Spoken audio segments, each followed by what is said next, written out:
A Heat legend had some strong comments about the team's recent play, and an NBA insider likes Miami's chances in a potential deal for Giannis Antetokounmpo. Plus, is there a key stat that could change the offense? I think I found one. We'll talk about it next.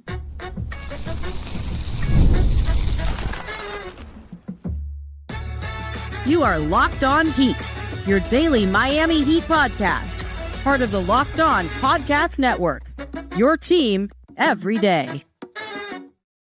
All right, welcome to Locked On Heat, your daily podcast on the Miami Heat, part of the Locked On Podcast Network, now the #1 sports podcast network, whether you're tuning in on YouTube or on your favorite podcast app. Thanks for making Locked On Heat your first listen every day. Join the Cookie Gang, become an everydayer. That means subscribing, tuning in every day, Monday through Friday, and signing up for the Everydayer Club with the link in the show notes. Today's episode is brought to you by Game Time. Download the Game Time app, create an account, use the code LOCKEDONNBA for $20 off your first purchase. I'm Wes Goldberg, host of Locked On NBA Daily and Real GM Radio. I'm here with David Ramil. Both of us are credentialed Heat media members who cover this team every day. We have a bunch to get to today. Dwyane Wade is calling out the Heat, and I've got a surprising stat to share about the Heat's offense. We'll get to all of that here in a second, but first, we have to start with the latest on Giannis. That's right, Giannis Watch is continuing. It doesn't seem like this is going to come to an end anytime soon, but we do have some new information. According to Jake Fisher of the Stein Line, some teams are concerned about Giannis's injury history when it comes to trading for him and, of course, signing him to an extension. He's currently out with a calf strain. Remember, it was a non-contact injury that he suffered in the middle of a game, goes down. People fearing the worst at that time. It's not an Achilles, it's a calf strain, but I don't know that there's two more scary words in sports right now, especially in the NBA, than calf strain. So teams are going to want to see Giannis when he comes back from this injury before they trade for him and commit to him. But it's not just that, right? He's also missed 2 of the last postseasons because of injuries. And he's on the other side of 30. He's 31 years old. He turned 31 years old 10 days ago. All of that, according to Fisher, could drive down Giannis's trade value, despite the fact that he's a consensus top 3 or 4 player in the NBA. So then this is what Jake Fisher writes, and I think this is the part that will be particularly interesting for Heat fans. He goes, quote, "I'm not so sure I agree when I hear rival teams denounce Miami's best possible trade package as not being good enough to ultimately land at Antetokounmpo. In terms of in-season suitors, I'm struggling to pinpoint another team capable of presenting a deal that would clearly trump the Heat's richest pitch. With the Thunder, Spurs, and Rockets not expected to join a theoretical Giannis sweepstakes, what team can elbow into the bidding and appeal to Giannis as a team he wants to stay with an offer that trumps Miami's ability to package Tyler Herro, Kel'el Ware, draft compensation, and maybe more," end quote. David, when you hear that, when you read that, we did a recent episode about Giannis optimism. You were trying to keep down expectations. I think I was trying to temper expectations a little bit more. But it is interesting that when Jake Fisher talks to teams, they tend to do the thing that we talked about on that latest episode about, you know what, that Miami never really has the best trade package. Are they really going to land the superstar this time around? Because they keep swinging and missing on these guys. But as Jake writes, there doesn't seem to be an offer out there with a suitable team clearly better than the Heat's offer, at least theoretically. I agree with him. I think that's the reality. I think whatever you can put together that might include Tyler, Kel'el, and anything else, I think probably is the best offer you're going to get for Giannis. Even if you don't necessarily consider his injury history as a major concern, I don't think it's the same thing. Like, I think Luka's trade which is the most recent top 5 player trade in the NBA. That's what everybody's going to reference. That was a complete and total aberration. I think that was more just a really poor choice on behalf of the Mavericks front office for a lot of different reasons. And it wasn't like the Mavericks hadn't been successful. They had just made a trip to the finals. And so the idea of trading Luka was just, a very unusual one. And so they didn't necessarily get requisite value. Not that you're not going to get the same kind of value for a They also only dealt with one team in those negotiations. They didn't open it up to, a sweepstakes. Yeah. Right. So I tend to agree with Jake's perspective here. But what I did like, which I think is even more encouraging, is the fact that, as you pointed out, other teams are kind of downplaying Miami's overall ability to do that. That strikes me as kind of being afraid of Miami more than anything else. It's such a good take. I think what they're saying is, No. There's no chance Miami could do this because it sounds like fear. Like in the past, they've never questioned it. Even recently, the Athletic had a poll about all the front offices in the NBA, and Miami is still considered third. You look at this fan base and their perspective on the front office. It's like, oh, they haven't pulled off a trade. Around the league, they're still always going to be scared of Pat Riley. Pat Riley will be always feared around the league, and he is going to have the kind of cachet to be able to pull off moves. And I think when other teams start saying, you know what, I don't think they have that good a deal, what I hear is, I think they could actually pull it off. And that's where I think they're kind of a little scared that Miami might be able to land that superstar that vaults them into title contention. So I want to go back to your point about the Luka trade because I think it's a really good one and it's worth kind of going into a little bit more. When you trade a superstar, it used to be the case that when you traded that superstar, you at least needed to get a ticket to your next superstar. Because you're absolutely right. You never get requisite value right away. You're not trading a superstar for a superstar. That doesn't happen. But Right. Are you getting that lottery pick that turns into the next? Are you getting that young rookie who could blossom into an all NBA caliber player? You need that ticket to your next superstar when you trade a superstar. That used to be the case. Right. That's not necessarily true as much lately because of the CBA. Look at recent trades, not just Luka, but it's a good example. But you also look at Jimmy Butler, Kevin Durant. The teams that traded these superstar type players didn't get that ticket back, right? I thought Phoenix did pretty good in that Kevin Durant trade, but they kind of put themselves in a corner after openly shopping him before the trade deadline. The Heat, we've talked enough about. If they would have traded him sooner, maybe they could get a little bit more value out. Maybe they do get that lottery ticket, although, as we talked about on a recent show before that Warriors game, that package is looking pretty good right now for Jimmy Butler, especially the way that Warriors fans are talking about Jimmy right now. But without going down the pity highway too far, for players who are over 30 years old and do huge extensions, the pool of teams just isn't as big as it used to be because of how stringent these luxury taxes and these aprons are now. And so when that pool isn't as big, you're not going to drum up the same demand. And when you're not drumming up the same demand, the return that these teams used to get aren't the same. It's why Danny Ainge does what he does, right? Where he always positions himself as, I'm not trading this player, even though as soon as he says I'm not trading this player, you could bet your bottom dollar he's probably going to trade that player. But the idea is to increase leverage. And so for Giannis, like the Bucks aren't going to be able to have that leverage if Giannis just comes in and says, hey, I want a trade. And oh, by the way, I'm doing an extension. So any team that trades for me, I kind of have not veto power, but something close to it because I can tell that team, you could trade for me, but I'm not going to re-sign with you. And for the cost that it would take to get me anyway, that's just the risk is too great for them to do that. So if Giannis does want to play in Miami or New York or wherever, and the Heat come up with this trade package, which I do think is pretty good. Tyler Herro, Milwaukee native, Kel'el Ware might be that ticket to your next superstar player with the leap that he's taken this year.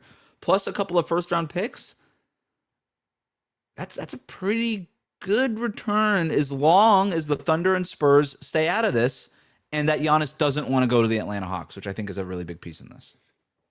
Yeah, I think, I mean, you brought up the Jimmy trade, and I think we saw that even with Butler. Like he said, no, I have no interest in Memphis. So I don't have any interest in this team. So they were scared off. Like those teams, we don't know the level of interest, but he made it clear, him and his agent, I should say, made it clear that they were never really in the running. And so I think you have a similar situation here with Giannis having some level of power in deciding what team he goes to next. And I think in that sense, I think there's enough faith about Miami if he wants to re-sign here, if he wants to be part of this team, that he can appreciate what this front office has historically been able to pull together and that he views a commitment to Miami as a likely one. So look, it's not to say, and I know we talked about this in that recent episode that you brought up, there is a lot of noise and who knows how to separate all of this. But I think, as I said then, I think Giannis would find Miami a palatable option. I mean, for a lot of reasons. There's stability here. There's consistency. There's the intent of winning, even if the winning actually hasn't taken place. But there's also a front office that's proven and has a proven track record of being able to get kind of deals done. And I mean, it's exciting. It's exciting to even think about and consider. I mean, I think even I saw a report that said Jason Williams also mentioned that maybe the Heat would pull off, and he said it a lot more strongly that he thought Pat Riley was going to get Giannis Antetokounmpo and John Moran. I don't know how that's going to work out, but that seems like the kind of I don't know that I want swing. that. Can we just stick with Giannis for now? It might just be those two. Yeah, I know. It might just be those two players and not somebody else. That's it. And Kashad Johnson just running around trying to grab rebounds. Dwyane Wade called out the Heat's effort. Could it be a wake-up call for the team amidst this 5-game skid? We'll talk about that and get to a surprising stat about the Heat's offense after this. Today's episode is brought to you by Skims. When Skims announced they were making underwear for men, well, the reaction made perfect sense. People have been talking about Skims comfort for years. Most guys, though, they stick to whatever they've been buying practically since college. The same fits, the same waistbands that roll, and a whole lot of settling. Well, Skims Men's has changed that. One upgrade, and it's obvious why everyone's been talking. Once you try Skims Men's underwear, you'll get the hype immediately. They're designed to feel good, to fit right, and to actually stay put. No slipping, no sagging, no adjusting. Just genuinely great underwear that makes you feel confident and comfortable. Whether you try their boxer brief or any other style, what stands out right away is the fit and the fabric. It's soft, it's supportive, and it's comfortable all day. They don't ride up, they don't lose their shape. Whatever you're doing, whether you're working out, working from your business, just going around running errands, no matter what your lifestyle is like, you'll find the comfort of Skims Men, and it stays with you all day. Skims it's a game changer, and I think you'll appreciate it too. So shop Skims Men's now at skims.com. It's a perfect gift for the holiday. When you place your order, choose podcast in the post-purchase survey and select our show from the drop-down to let them know we sent you. We'll be right back.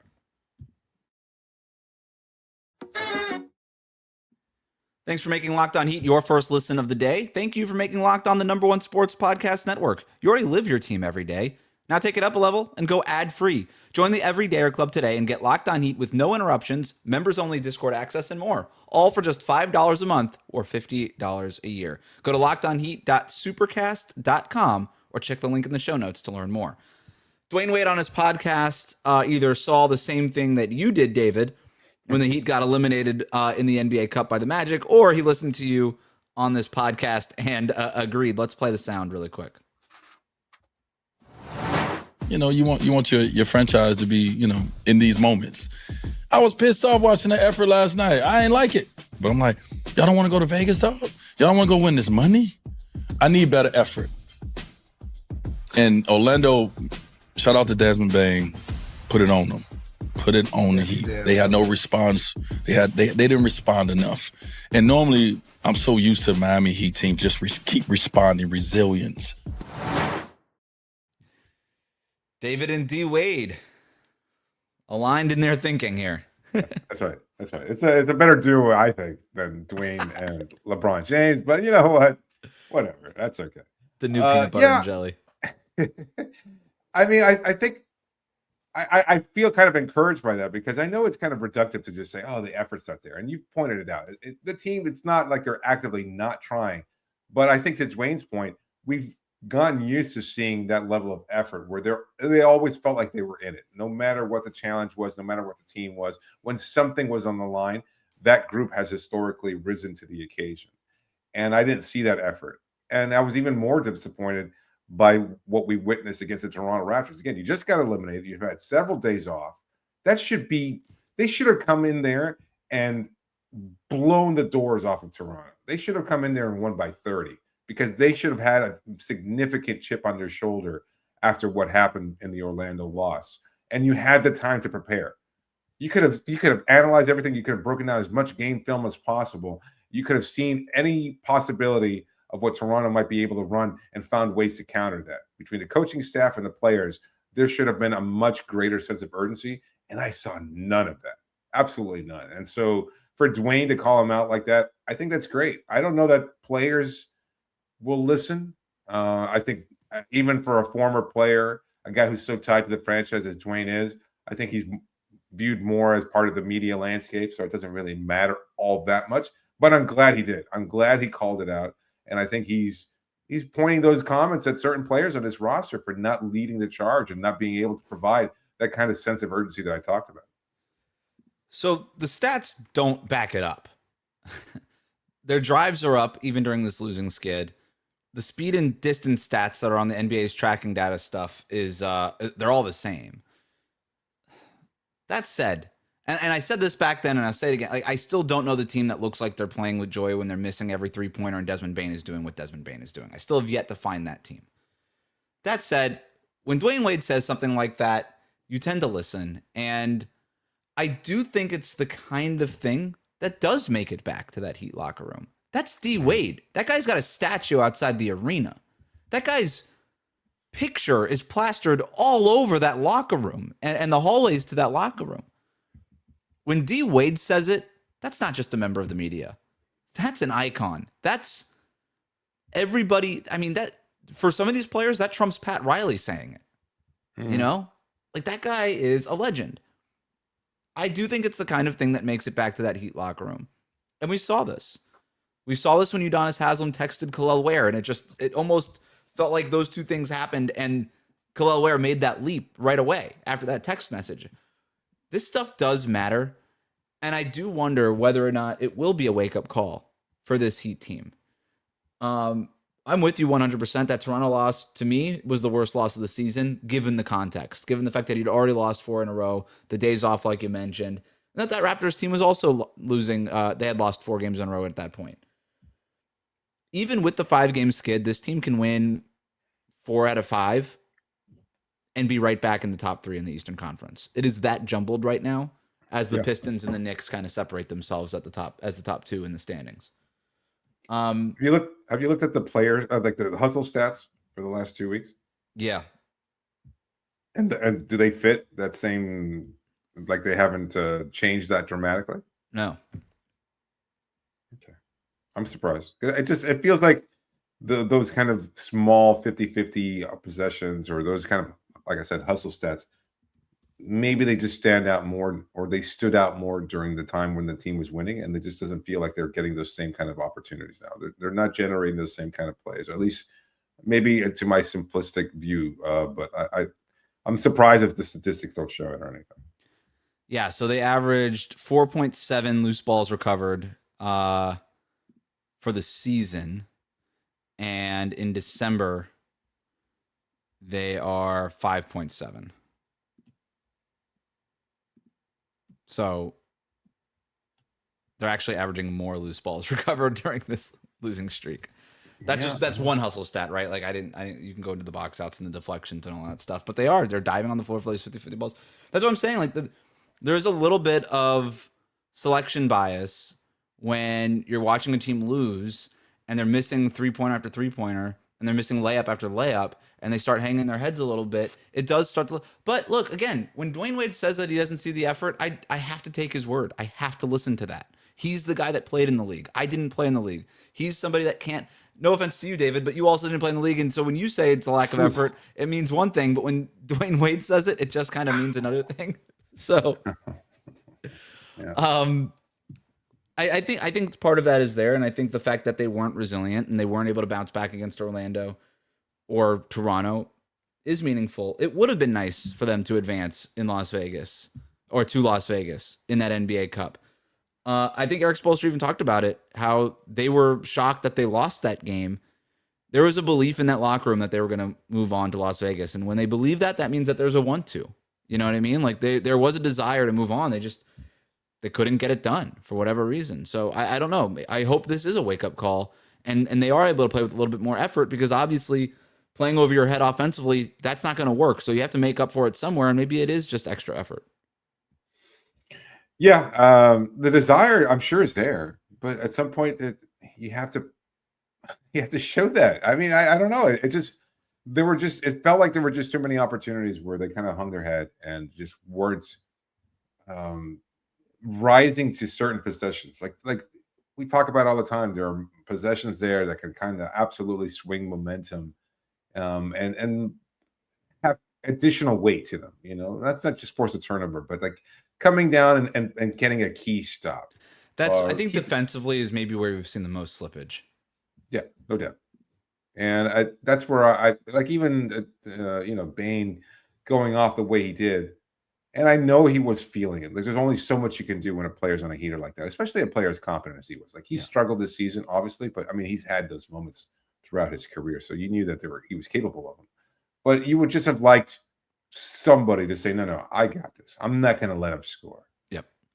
And I don't think there was anybody on this team that was up to that point. Or, you know what? Or even if you can't stop him, because, you know, sometimes it just happens. He says, all right, I got this. I'm going to match you point for point.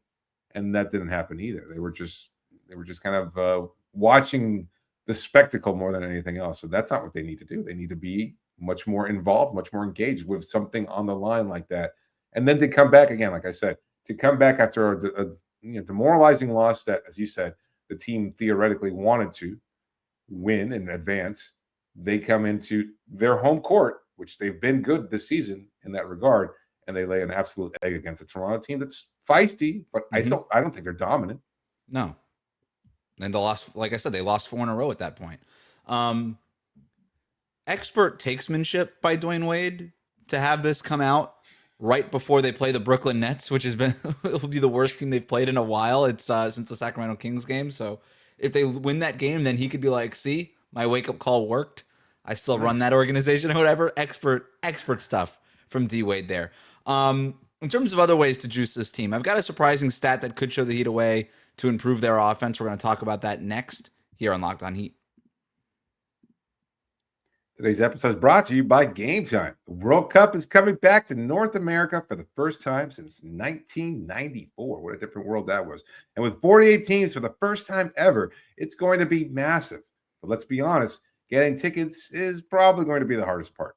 And that's why the Game Time app is so clutch, because it finally gives fans a real advantage when it comes to snagging seats. With Game Time, you can track price drops in real time. You can get alerts when great seats open, and you can buy tickets the moment they hit the app. It puts the power back in your hands, and it makes going to World Cup realistic instead of impossible. That's a dream come true. This happens only 4 years, and it's coming to your country.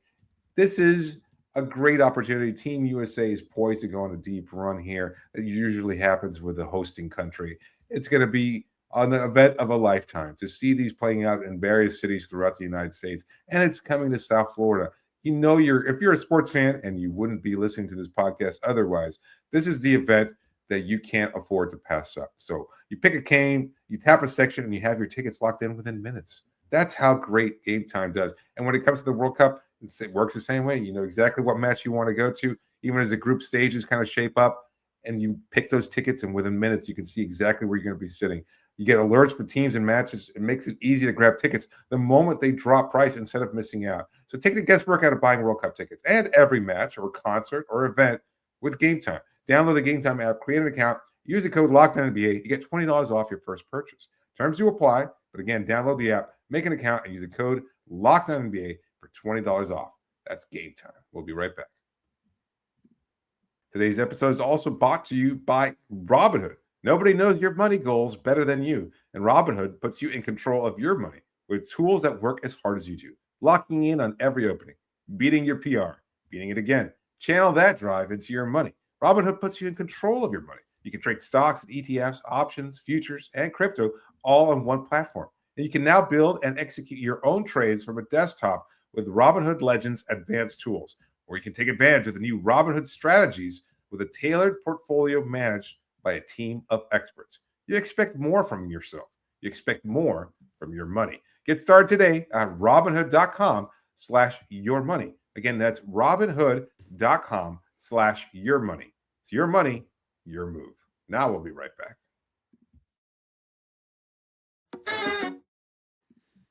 Thanks again for making Locked On Heat your first listen every day. Some injury updates before we get to our surprising stat. The MRI on Nikola Jović came back negative. Tyler Herro with his big toe, Nikola Jović with the elbow injury. They're both considered day-to-day. That's good news, obviously, for Nikola Jović. Tyler Herro, this continues to be a lingering injury for him.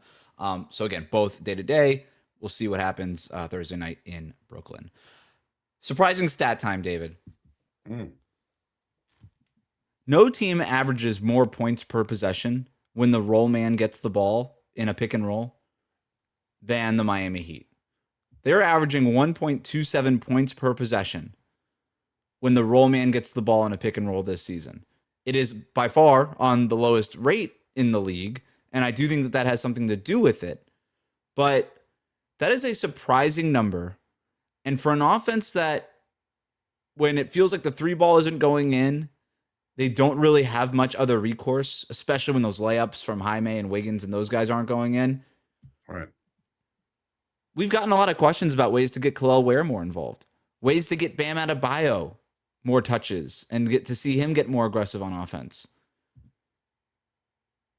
Is this team's denial of the pick and roll, has it gone too far to the point where maybe they actually do need to include a few more pick and rolls in these games? Because two of their more reliable offensive weapons, Bam and Kel'el Ware, are best suited as roll men, as sort of traditional lob threats. I do wonder whether or not this team should start running a little bit more pick and roll. Doesn't mean that they necessarily have to scrap the whole offense, but they're averaging between 4 and 5 pick and rolls per game. You could double that and still average the fewest pick and rolls in the league, and probably help out your offensive rating quite a bit here. Yeah, anything that will help, obviously, but it almost feels like you're abandoning something that was working too quickly too. So, but I'd like the idea of, having to find new ways of incorporating different sets and running offense just a little differently when those shots aren't falling. And I think that's the key thing, is that we've seen from Miami over this 5-game losing streak, and even prior to that, honestly, that when the shots don't fall, their offense is such a struggle and they're not getting the kind of production they need to find a way to win. And so you have to be able to have more than one trick in your bag. You have to have a deeper repertoire than all that. And so I think Miami could afford to make some changes with the 3-point offense, the way that we've seen that kind of fast motion offense still being the base of what they've tried to run for most of the game. So yeah, I'm all for it. I don't know where the fine line is. Again, it feels like we're kind of prisoner of the moment here, because at one point it works out and it's great, but the shots stop falling, and it's like, well, we got to look for something different. So I think that's just commonsensical to me, is that, when the shots don't fall, what's your go-to move? What do you go to? You can't keep doing the same thing over and over and still put up 40-something 3-point shots per game if you're shooting at 29% or less. Like, that's not the way. You're not going to win that. Your defense isn't good enough. Orlando can get away with that, and they have over the last couple of seasons, but their defense is good enough. Miami's is not. And so if you're going to rely on trying to outscore opponents, then you better find different ways of scoring if your defense can't lock them down and shut them down and keep them from scoring. The Heat got rid of the ball screens and created this offense in order to improve the offense, not in order to get rid of ball screens. It's not as if Eric Spoelstra is allergic to ball screens. He was just trying to find a system that took teams by surprise and maximized the abilities of this team. And I do think he found it. I still believe in this system despite the 5-game skid. And as we just talked about, a lot of these problems are with their defense too. Now, they're still 4th in defensive rating. Their defense isn't a complete disaster, but over this 5-game losing streak, there's just been games where it just hasn't been as good, especially in fourth quarter and crunch time and execution time, where it's been a little bit more glaring, where they've made uncharacteristic mistakes. You got to tighten those screws a little bit here defensively. But then offensively, again, you didn't get rid of ball screens because you're anti-ball screen. You got rid of ball screens because you were introducing a new system. And I said this in the lead up to Tyler Herro coming back. Everybody asked, how's Tyler Herro going to play in this offense? He's a pick and roll ball handler. That's how he thrived last year and made his all-star game. And my answer to that was, let him run pick and roll. Yeah. He's the best guy on the team to do it. And it would maximize Kel'el Ware, and it would help Bam Adebayo get to his sweet spots a little bit more on that short roll, free throw line jumper and all that stuff. Why not add it? If it's helpful, if it's additive, as long as it doesn't take away from the rest of the offense. And I haven't seen anything so far that leads me to believe that a little bit more pick and roll peppered in here would take away from the offense. In fact, we've seen it already. We've started to see these numbers trend upwards a little bit as this team has struggled. The problem is that Tyler Herro's missed 3 of these 5 losses with this injury.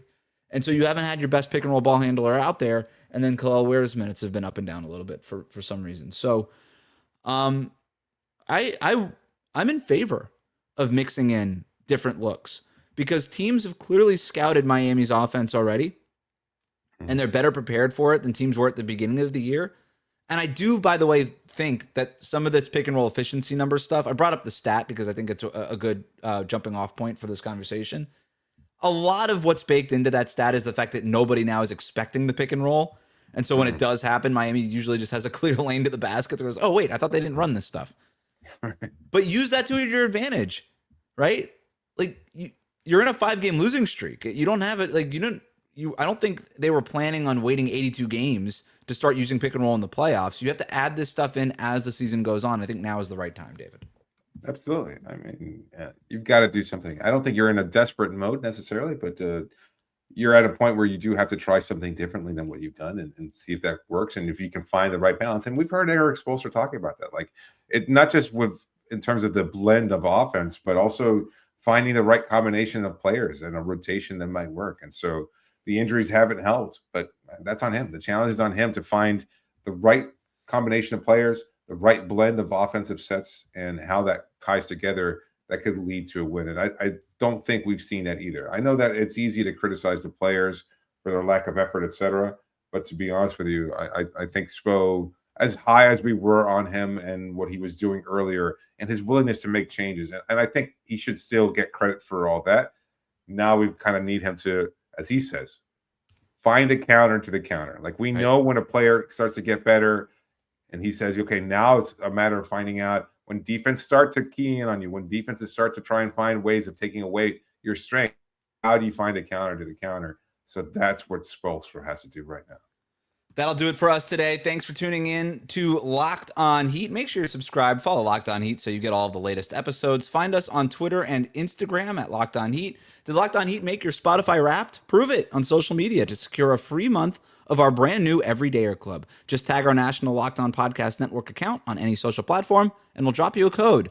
Be one of the first to join the Everydayer Club to get your favorite show ad-free and exclusive access to the members-only Discord channel. For those of you on video, we send you to the first ever 24/7 national NBA YouTube channel. On audio, make sure you make your second listen Locked On NBA Game Night on Locked On NBA.